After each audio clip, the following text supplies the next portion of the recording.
할 텐데요. 그래야 성경을 이해하는데 굉장히 도움이 많이 됩니다.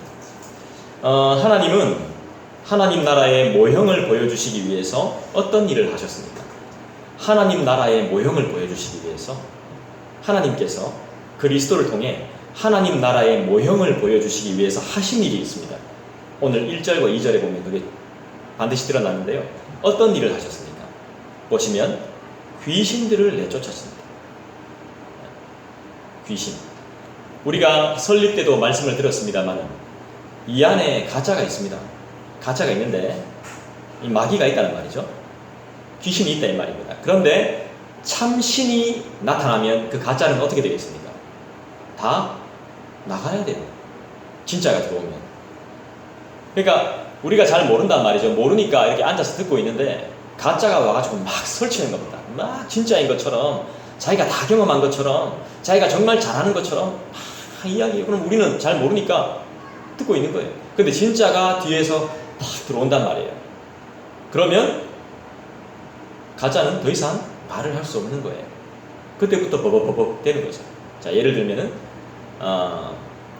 선생님인 척, 옛날에 그런 게 많았다고 하죠. 가짜 선생님들 시골에 속이고 가서 자기가 선생님인 척. 근데 진짜 선생님이 딱 들어오면 가짜는 더 이상 말을 할 수가 없는 거예요.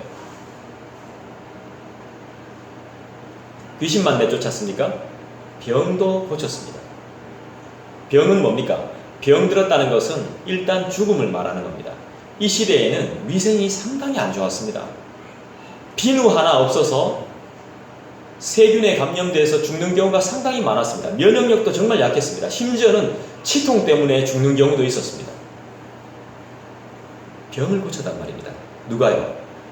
우리 주 예수 그리스도께서. 여러분 그분을 안 믿을 겁니까? 그분을 정말 의지하지 않을 겁니까? 귀신을 내쫓고 사람에게 붙어있는 귀신 씌었다 이런 말하기도 하죠. 그걸 내보내는 분이 누굽니까? 병을 치료하시는 분이 누굽니까? 우리의 주머니도 두둑하게 만들어주실 분이 누굽니까? 우리의 마음도 넉넉하게 만들어주실 분이 누굽니까? 먹고 사는 거 걱정 안 하게 하실 분이 누굽니까? 그렇게 악한 귀신들로부터 자유함을 얻은 막달라 마리아, 그 다음에 요한나, 이런 여자들이 헌신적으로 예수님을 섬기는 모습을 볼 수 있습니다. 또 예수님은 여기에서 머물지 않고 씨 뿌리는 자의 비유로 우리에게 또 하나님의 말씀이 중요한 것을 이야기해요. 씨가 뭐예요? 씨가 하나님의 말씀이에요. 길가와 바위 위죠, 그죠? 그 다음에 가시떨기 사이에 떨어진 씨들은 열매를 맺어요, 못 맺어요? 못 맺어요. 맺을 수가 없어요. 습기도 없죠? 새가 날아와서 먹죠? 가시의 기운이 씨를 막아서 씨가 열매 맺지 못하게 만들어요. 여러분들이 이 말씀을 조금만 더 자세하게 보시면 내 상태가 지금 어떤지를 분명히 알 수 있습니다. 내 상태와 우리의 가족의 상태와 더 나아가서 우리 교회의 상태도 여러분들이 분별할 수 있습니다. 이 말씀을 잘 들여다보시면 좋은 땅에 떨어진 씨는 어떻게 맺습니까? 어떤 결과를 가져옵니까? 풍성한 결실을 얻음을 하나님께서 말씀하고 계시죠. 바른 것을 넘어서서 좋은 것, 좋은 것을 넘어서서 바른 것, 그죠? 하나님은 그것을 우리에게 원하고 계신다는 사실이죠. 자, 1절을 다시 한번 보십시다. 1절 여러분들이 한 번 더 읽어주시겠습니까? 시작.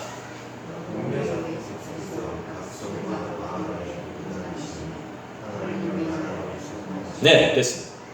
자, 여기서 1절에서 가장 중요한 게 뭘까요? 하나님의 나라라는 것입니다. 하나님의 나라. 하나님의 나라는 어떤 곳입니까? 하나님의 나라를 선포하시는데, 하나님의 나라를 가르치는데 동행하는 사람들이 있습니다. 바로 예수님의 12제자라는 것입니다. 전 지금 성경을 이야기하고 있습니다. 하나님의 나라. 예수님께서 하나님의 나라를 이야기하십니다. 하나님의 나라를 이야기하시고 또 그 하나님의 나라를 이야기하실 때 함께 동행하는 사람들이 예수님의 12제자입니다. 예수님 혼자 다니지 않으셨습니다. 예수님의 설교의 핵심은 하나님의 나라예요. 구약에는 이 모습이 잘 드러나지 않아요. 근데 신약에 분명하게 말해요. 하나님의 나라.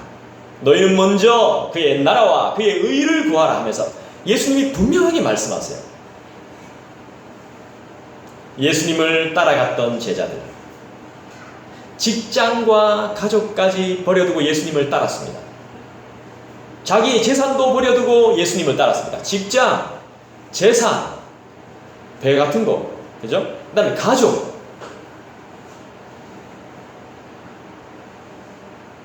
근데 나중에 이렇게 따르다 보니까 우리처럼 마음이 달라지기 시작합니다. 처음에 막 따라다녔어요. 와보라, 갔습니다.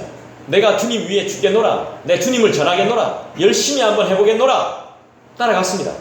근데 가다 보니까 마음이 달라집니다. 마음이 변합니다. 이상한 생각이 듭니다. 의심이 생깁니다. 이렇게 따라가다가 나중에 뭐 먹고 살지? 이런 생각이 듭니다.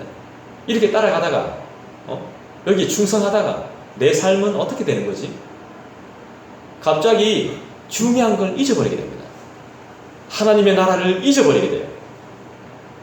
이렇게 그냥 막 말씀 듣다가 예배 드리다가 내 삶은 어떻게 되는 거지? 하면서 진짜를 잊어버리게 됩니다. 여러분들 이거 주의하셔야 됩니다.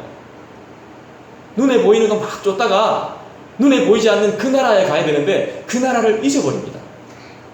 그분의 통치를 받아야 되는데 그분을 잊어버려요. 희한한 일입니다. 이건 누구의 생각일까요? 마음이 바뀝니다. 주님의 마음입니까? 내 마음입니까?